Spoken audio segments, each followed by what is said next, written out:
Siman Kuf Tes Siv Beis. Mayim Shalanu is supposed to be drawn by Ben Hashmashis and then kept overnight. However, if somebody does not know exactly when Ben Hashmashis is, he is permitted to draw the water a little bit before Ben Hashmashis, provided that he does not draw that water before Shkia. That is too early.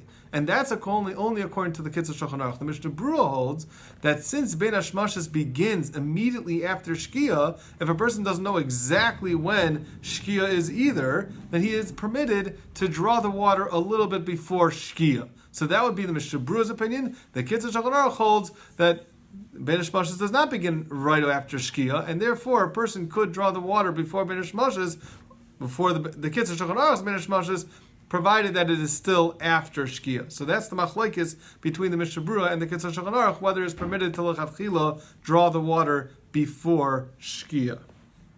Now the minhag is that when you take the water, you're supposed to sift the water and then cover the water. And you have to keep the water stored in a cool place. And when you're carrying it to your house during the day, you should be very careful that the sun does not go onto the water and in that way heat up the water. That would speed up the chametz process. Siv Gimel.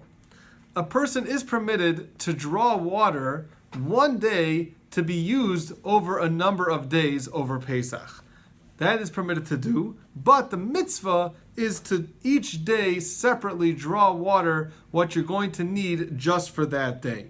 The minhag also is not to draw the water in an earthenware kli, in an old earthenware kli, even if it's Pesach, meaning even if the kli is Pesach dik, unless it is covered with a glaze.